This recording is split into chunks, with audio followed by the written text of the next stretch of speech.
This is Ready, Set, Reiki, a podcast about Reiki and all energy work, from the curious beginner to the seasoned master teacher, welcoming all systems, all lineages, all levels. Reiki is a journey and not a destination. And on this Ready, Set, Reiki journey, I refer to myself as a guide rather than host, as I too am traveling, learning, and supporting others on this Reiki journey as well. And with that said, I am your guide, Tracy Searight, and this is Ready, Set, Reiki. Hello, everyone, Reiki family, Reiki blessings to you one and all. An amazing adventure, an amazing journey we have ahead. But before we begin, I'd like to invite you to a little place on Facebook. And this is the Reiki Business Collective. Here is a place to share, support, and serve. When I began my Reiki journey several years ago, I felt like I was on a Reiki island. I really didn't know too many other people. In fact, I only knew one other person that did Reiki, and she was actually my college roommate. And she had been talking about Reiki for years. And it finally came and arrived in my life where Reiki found me, and I began to look for that community. Well, search no more, right here in the Reiki Business Collective. Christian Stone does an amazing job where he helps you in ways that you feel empowered and supportive. A great group, a great community here that you can share, offer your services, and just be supportive of others. So no matter where you are on the journey, maybe you're not even thinking about a business, you are more than welcome to come here. And it costs $0 to be a part of this community. So check it out, connect with a beautiful and lovely Reiki business community. Well, let's start this magical journey. So my guest here is Cami Hoang, and she is a French-born Canadian Vietnamese heritage, a mother, and a Reiki master practitioner. Her work is to be guided by a simple yet profound belief that cultivating a little more calm, presence, and connection can make a meaningful difference in everyday life. Now, after several years where she worked in the corporate world, motherhood became a turning point that led her to slow down, reconnect with herself, and rediscover the beauty of ordinary moments. Reiki became a natural companion on that journey, not by removing life challenges, but offering a different way of meeting them. Now, our guest believes that meaningful change doesn't always happen through big life-changing moments. Sometimes it begins with a deeper breath, a quieter mind, or simply taking the time to fully be present. When she's not sharing Reiki, you'll often find her searching for 4-leaf clovers, experimenting in her kitchen, and discovering new foods, or creating children's stories that are inspired by mindfulness, kindness, and wonder. And Cami believes that some of life's greatest treasures are often hidden in the moments when we slow down to notice. So let's give a warm Ready, Set, Reiki welcome to Cami. Welcome, welcome. Thank you so much for having me today. Beautiful. And I love this whole kind of wording of slowing down. I am that fire energy, and I've always been a go, go, go. And this has been, even though it's the year of the fire horse, having that fire energy, I'm finding I'm slowing down. So I love that opportunity of slowing down. Well, I told our listeners just a little bit about you, but I know there is so much more to your story. So tell us a little bit about yourself. Yes, well, when I think about my childhood, one of the strongest images that I have is people's backs. Adults living for work, busy providing for their families, going from one responsibility to another, and sometimes even kids who made me feel like I didn't really belong. And for a long time, I thought I'd find that in other people, this presence that I was longing for. But as I got older, I realized that I also needed to reconnect with myself. And honestly, that's been kind of my whole journey, finding both. So a little about me. I'm French with Vietnamese roots. I live in Canada now. And that mix has shaped a lot of how I see the world. And we'll probably come back to this later. But like a lot of immigrant families, my parents worked really, really hard to give us a better life.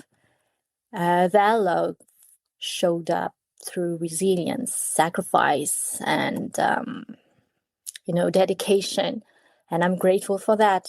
But I also witnessed how hard work cost them, because it affected their health.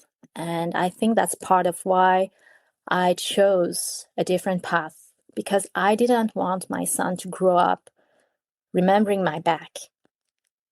I just wanted this to change. And when I became a mom, it changed everything, because, my son was born right before COVID lockdown. Motherhood became this huge invitation to slow down.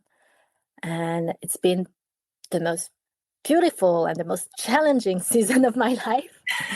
I really believe it came into my life to teach me patience and unconditional love, not because I've mastered either of them, of course, but because every day it's another opportunity to practice them. And at the time of this recording, I've actually stepped away from my corporate position. I don't know what's next, but I feel so grateful for this season, because it's given me the chance to walk him to school, take him to summer camp, just go with him to the park and watch him play, or even join him. And these moments seem really small for so many, but I don't care. They remind me that life is more about productivity and achievement. And that's what really led me to Reiki. Because despite all the challenges that we may face, it gave me a different way to meet them. And if someone leaves a session with me feeling calmer, breathing deeper, or more present, then I feel that I've done something meaningful. Beautiful. Being a mother is, I believe, one of the most important jobs in the world. And I can relate as a child. My mom had always wanted to be a stay-at-home mom. However, she ended up getting a divorce, and it wasn't part of her plan. And this was at a time where divorce wasn't so popular, especially in the area that we lived in. And she had to go back to work. And I just grew up kind of missing that. She was working and busy, and our weekends were busy. And I went and graduated high school. I went off to college. I really worked for my degree. I got out of school, quickly got married, and in a couple years, I started a family. And I was teaching in the schools. I was teaching 5th grade down in South Carolina. And I made the decision that I wanted to be a stay-at-home mom. And many people kind of, well, why would you do that? Because I missed out on that. It wasn't anything. I mean, my mom really tried, but she had to work. It was just not even a question of that. But I had that option. And I chose every time my children over work. Like, I probably could have been a principal of a school. I could have done these different things. However, I chose to make these mindful choices for my children. I had 4 children. When my youngest went into high school, I had a foster daughter. I took in a friend of hers who I call my bonus daughter. And I kind of moved my life around that. And that was, I believe, my greatest investment is in my 4 children. And you get a lot of comments from people. They'll say things, or someone will look and say, well, I want to do what you're doing now. And I'm like, well, wait a minute. I had a season where I had to choose different things based on their schedule. However, I don't regret it. I wouldn't change anything because now these 4 children have grown up. They help me with my website. They help me with my social media. They are doing so much behind the scenes to help me and support me in my season now. And I had invested from the very beginning. They're also creative, like from designing my logos on my businesses, right? To editing my shows or telling me, Mom, fix your hair on social media. You look like a hot mess. It's all very important. And again, you may not be in a situation where you're able to do that, you know. And sometimes I've met moms like, well, I need the break. I need to go to work. Well, that's your journey, but this was my journey. So that's, for me, was important because my mom could not be there. You know, that was her dream to do that. So mom's one of the most important jobs in the world. So what a blessing that you're able to spend this time, you know, with your child. And you know, and it goes by in a flash too, because my oldest is now 30 and, you know, it just seemed like yesterday that she was born. So you mentioned the Reiki. When did Reiki come into your life? Would you say you found Reiki or Reiki found you?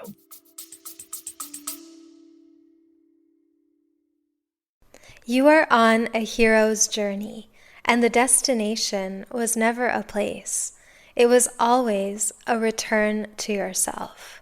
True to yourself with Ananta Ripa Ajamera is your soulful companion for that journey home, where 15 years of lineage-based Ayurveda, yoga, and divine feminine wisdom meets the most powerful energy healing of our time. This is where healing becomes a holistic, embodied way of being. New episodes weekly. Press play and remember who you are.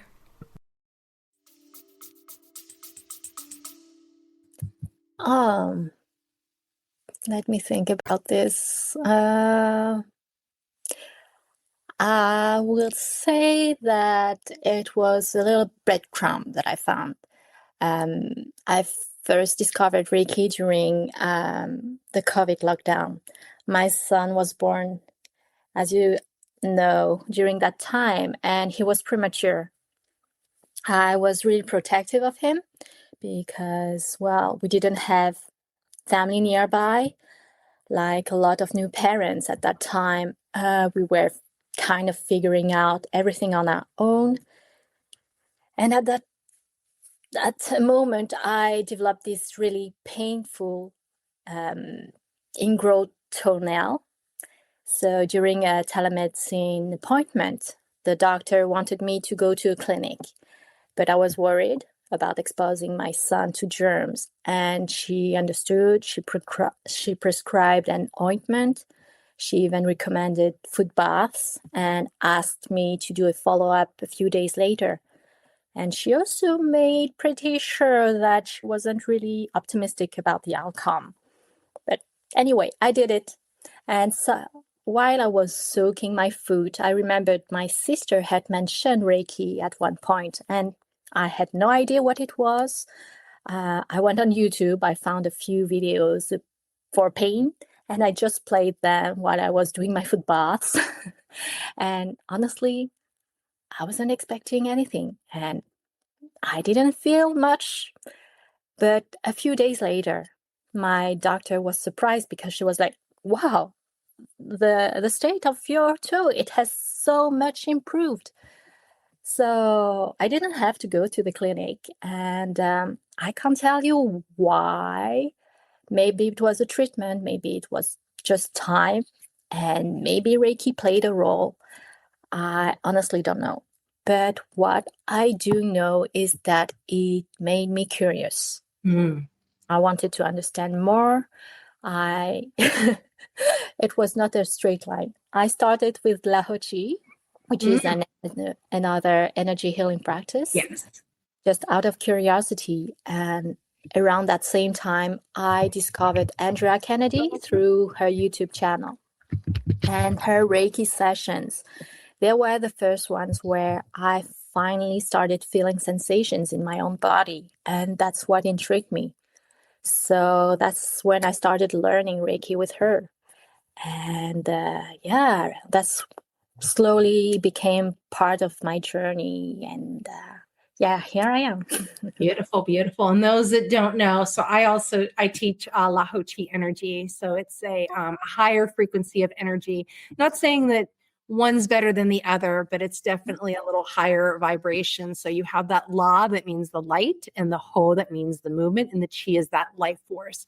So it's considered that higher vibrational energy. There's lots of different systems of Reiki, and it just seems that in the last few years, there's been some new systems coming out, but Laho Chi has been around for a little while.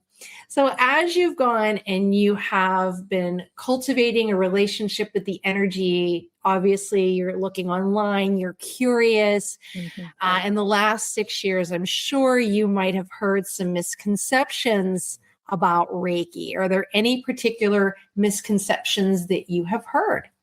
Yes, this one is more personal because people might say, okay, if you don't feel anything during a Reiki session, it's not working. Wrong. Honestly, I had this experience because you remember during my first session, feeling nothing. Yeah. And if I had judged Reiki only by what I felt in the moment, I probably wouldn't be here today. Right. And what I actually noticed came afterwards. I was more calm, more patient.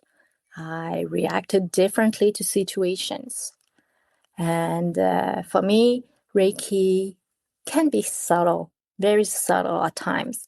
Sometimes the sessions are really quiet, with almost nothing happening, but the changes can show up later, very later.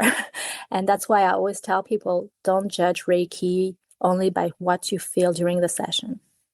I think it's so interesting with this particular modality.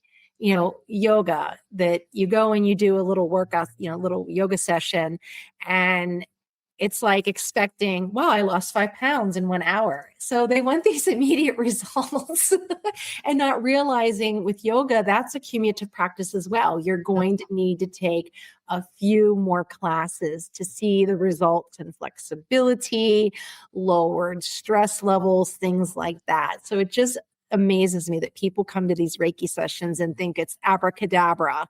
You are healed. You might have been carrying around some trauma for 10, 20 years.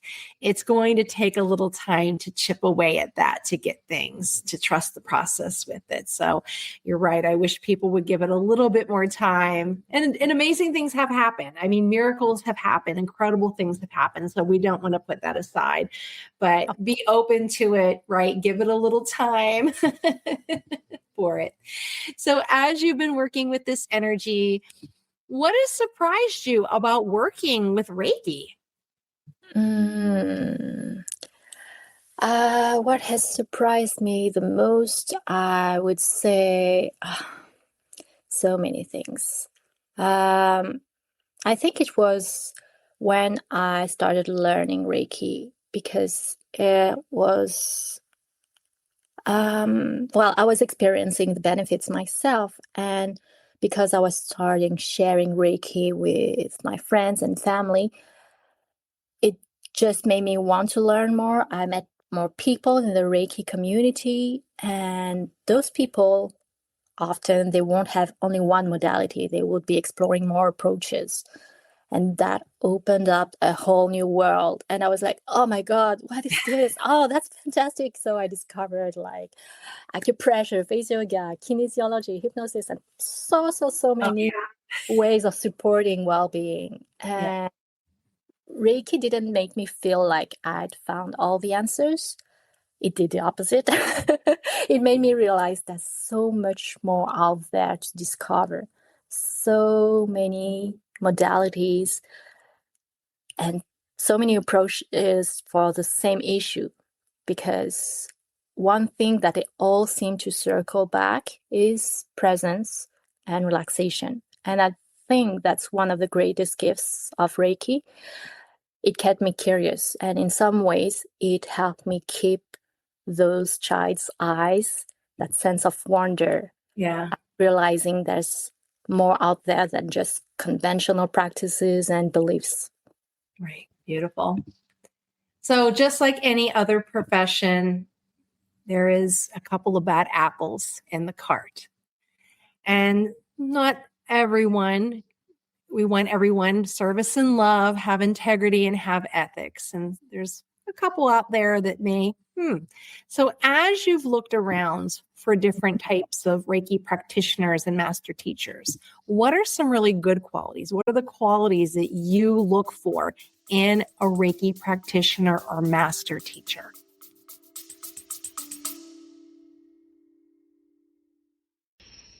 Hello from www.designerminidoodles.com, home of the best quality mini, micro mini, and toy-sized golden doodle puppies, as well as miniature Bernedoodle puppies and miniature Cavapoo puppies in the United States. Here at Designer Mini Doodles, we have a nanny, and we are able to fly our puppies anywhere in the country, allowing you to get some of the best bloodlines from top quality breeding program in the United States.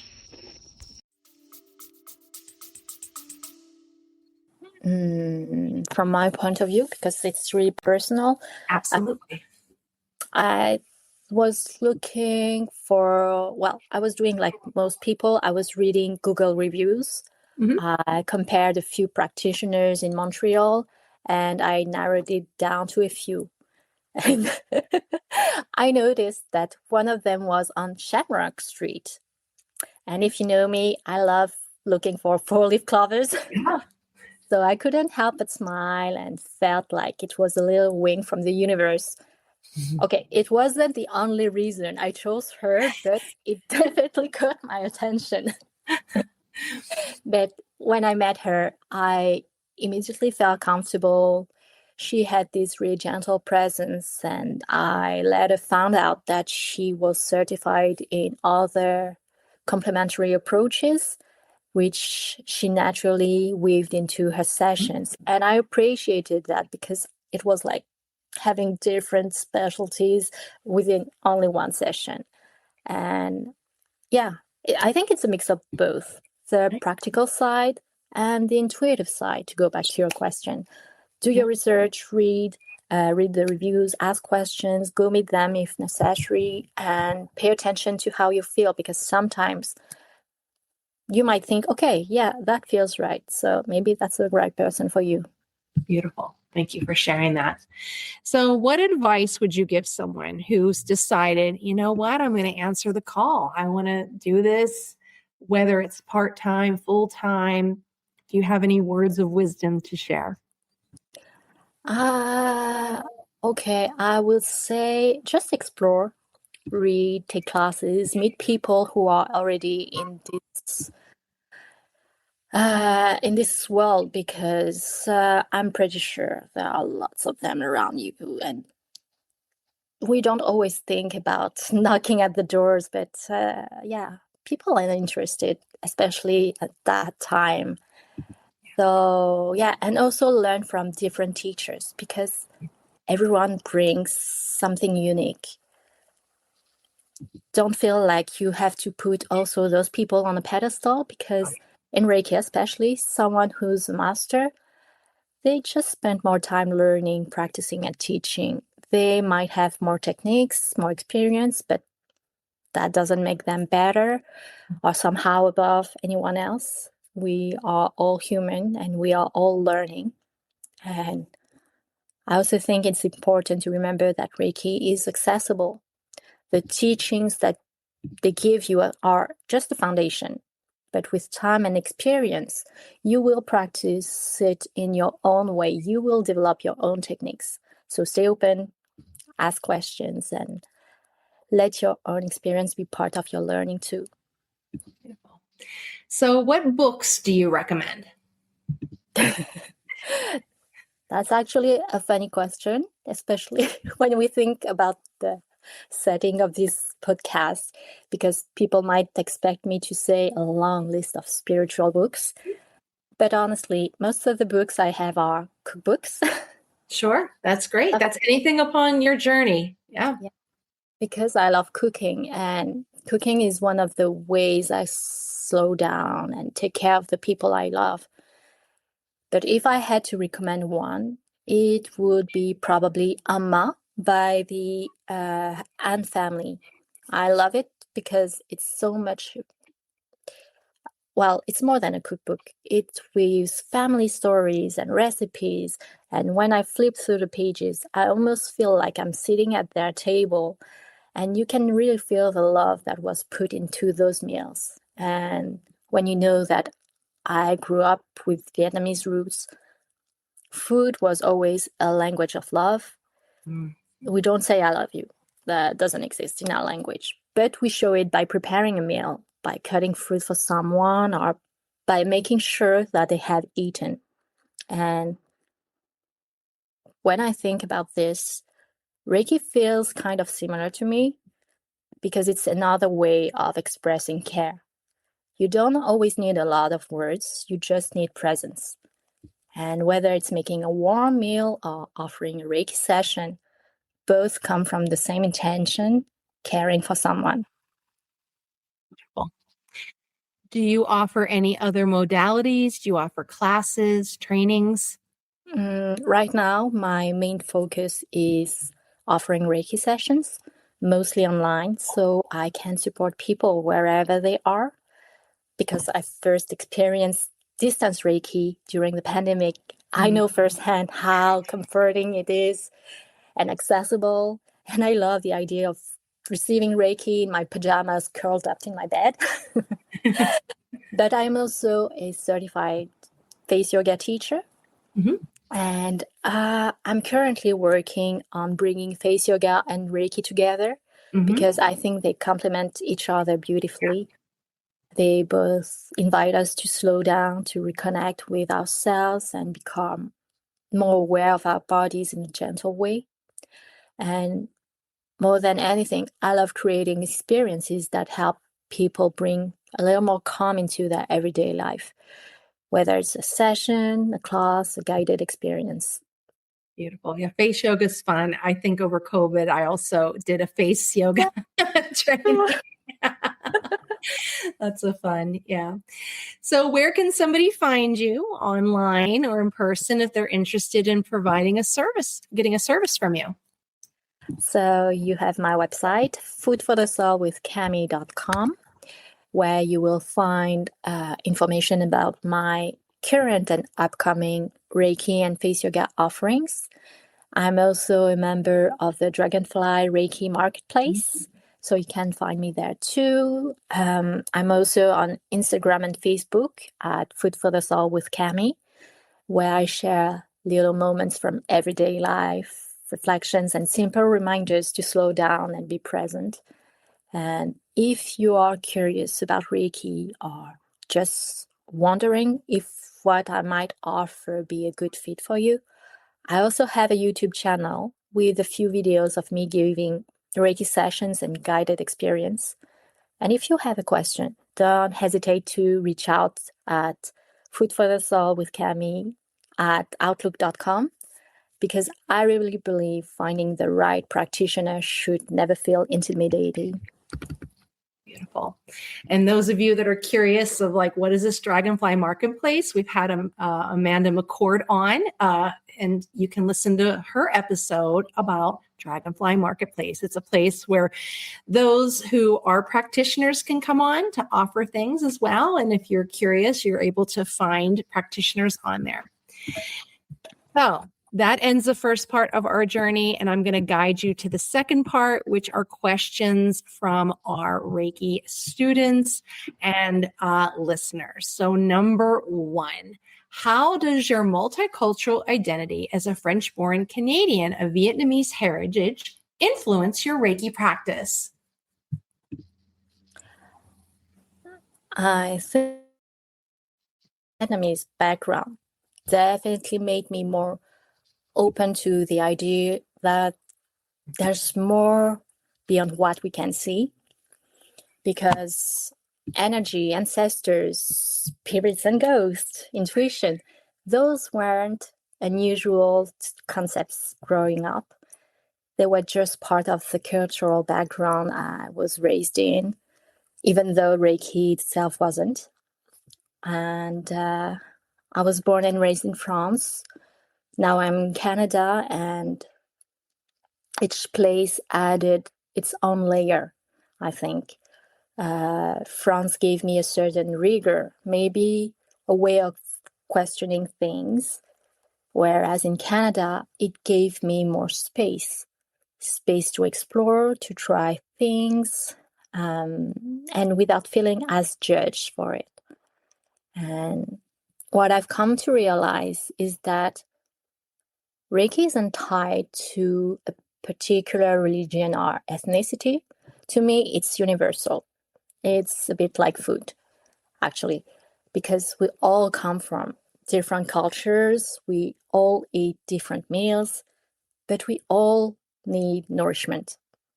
And Reiki feels like this to me because people might experience it differently depending on where they come from, but it's available to everyone, no matter their backgrounds or their beliefs.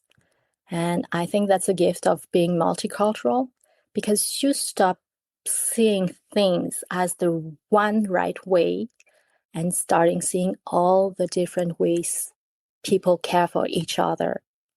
And Reiki just became one of those ways for me.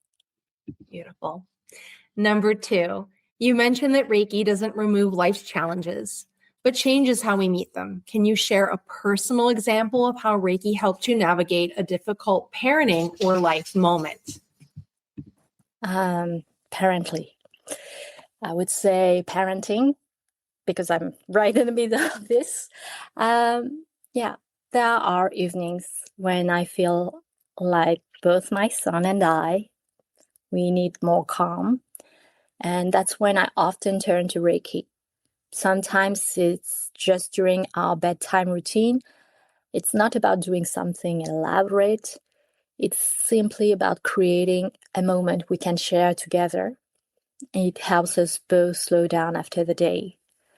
And Reiki has helped me with something else. I tended to ruminate a lot. I still do sometimes, but much less now. And I get these flashbacks, a moment where I felt ashamed or something I wished I'd said differently or done differently. Yeah. And I'd replay it over and over, trying to understand why, trying to fix it, go back. And obviously, there is no time machine. But when that happens now, I will often give myself Reiki, sit with those thoughts, not to erase them, but to hold them with a little more compassion. And over time, they get lighter. And they are still a part of my story, but I don't loop them the way they used to. Beautiful. And what a better way to do it with compassion. We just don't seem to give enough compassion, especially to ourselves. We're our harshest critic, that's for sure. Number 3, how do you help clients who struggle to slow down and to realize that meaningful change can come from just small, quiet moments rather from a massive life shift?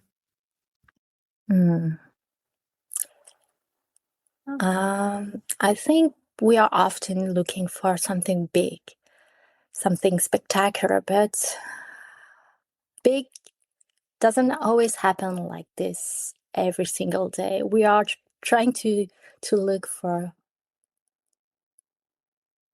We often forget that small things can add up more easily. And that's what I've noticed with so many people, because many of them become disconnected from themselves. They don't notice how they accumulated fatigue.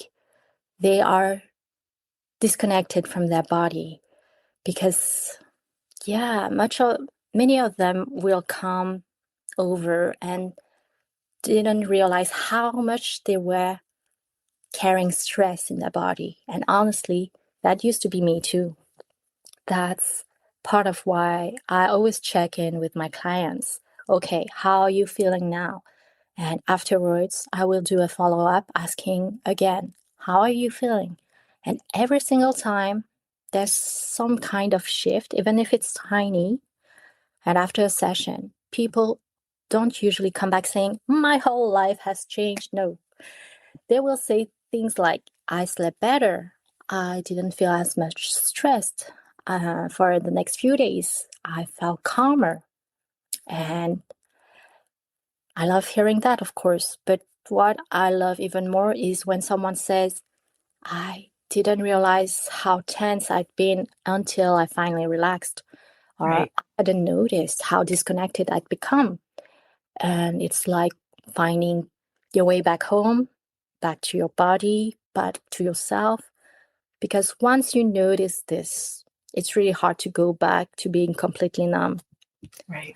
And you start recognizing those moments much sooner. Not every time, of course, but it's a learning process. So that was our last question. As we've been talking, is there something that you may have forgotten or something you want to share with the listeners? The floor is yours. Thank you.